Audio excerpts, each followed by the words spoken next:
The fear factor that had predominated in January continued into February. All the concerns about a global slowdown for all the reasons we've talked about, the problems in China, the collapsing commodity and oil and so on, in emerging markets.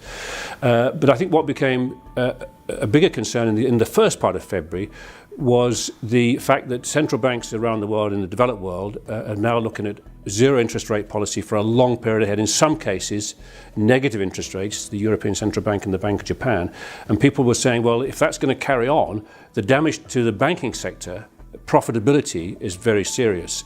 Together with a turn in the credit cycle, which will come in due course, and has already happened in some parts of the world, the emerging world, people started to sell off banks very sharply indeed, which is always a worry because the banking system is the heart of the economy, of course. So there were very sharp falls, particularly in European bank shares, but right across the world in the first couple of weeks of February. But intriguingly, when we got to the middle of the month, the fears were being overdone, sentiment began to pick up, and there were a couple of factors in particular that helped sentiment to turn. I think most notably the fact that the oil price began to recover. From its January lows, it's now up by almost a third. And the other important thing is that the data on the economies in the developed world has not been as bad perhaps as people thought. So we saw a recovery in markets in the second half of the month. By the time we got to the end of the month, global equity markets were down only marginally on the beginning of the month, having had a very sharp fall in the first couple of weeks. So a very distinct improvement in sentiment and therefore price action in the final couple of weeks of the month.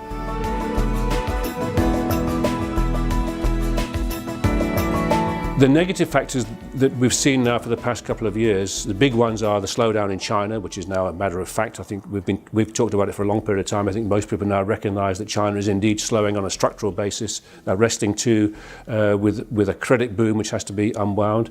So that China being such a big economy, that definitely has an impact on global growth. We're seeing the impact of that. Collapse in the oil market has had funnily enough, a negative impact on growth so far because it's been damaging to capital spending, and the big oil companies and the service providers are big spenders of money. That's been curtailed by hundreds of billions of dollars, and we haven't yet seen the benefit to you and me coming through in terms of sort of lower energy bills. So there's been damage there. The emerging world has gone into almost recessionary conditions, in some countries into deep recession. Brazil and Russia are good examples. All of that is factors which have caused the sort of reassessment of global growth prospects for this year, and people have been steadily shaving off growth forecasts for the next couple of years. And indeed, some people have been even saying the world is going to go into recession. I think the important point to make, and we've made it in previous recordings like this, is that yes, we recognise that there is some hit to global growth, but the factors that underlie growth, particularly in the consumer sector, and the lower oil and commodity prices will flow through to higher consumer spending. We're seeing some evidence of that. And the encouraging thing in the past couple of weeks or so, the data coming out of the developed world is showing that, yes, economies have slowed down a bit, but not dramatically, and certainly not falling into recession. Most importantly, the biggest economy, the most important of all, the US, recent data has actually been on the surprise side, the upside surprise side. So people are saying, well, actually, the US isn't so bad after all. So that's a very important factor. So a combination of oil price bouncing and then data coming out of economies in the developed world not so bad, I think has encouraged people to feel that things are perhaps through the worst in terms of repricing of those concerns into securities prices.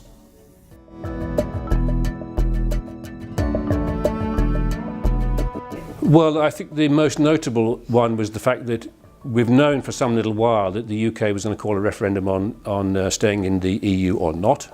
And the date has now been set, June the 23rd. We've got a 4-month period ahead where we won't know the outcome. And incidentally, the referendum is a clear in or out vote. There's no ambiguity about it.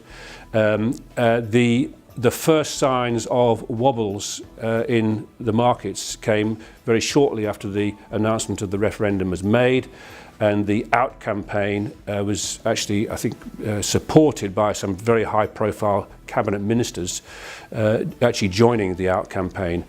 So you've got a lot of political dynamics going on here. Of course, we don't know the outcome. The polls are showing it's pretty close. The bookmakers, which are more reliable, are showing it's not that close, that we're likely to stay in, but it's definitely creating uncertainty. And of course, investors, if there's one thing investors don't like, it's uncertainty. Where does that get reflected, first of all? In the currency.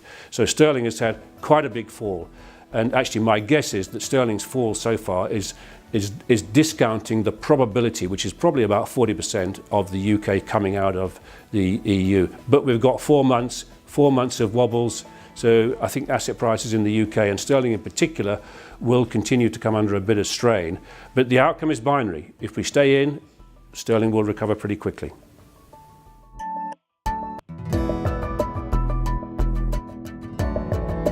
We still face lots of uncertainties, and we've talked about them a lot previously and a little bit today.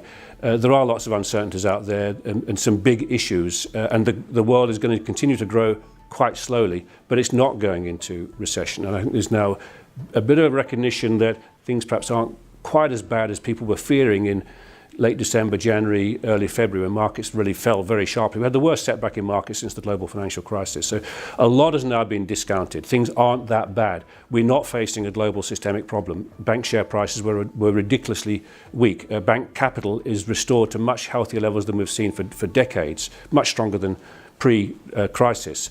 So I don't think we face as tough a set of conditions as the markets were suggesting. And I think a lot has now been repriced into markets about these sorts of risks. So with valuations now lower than they've been for quite some time, albeit in a tough environment still, I think this is a very good opportunity to add to risk in portfolios. And I think we will see this modest recovery that has started. I think we're going to see that continue over the course of the next few months.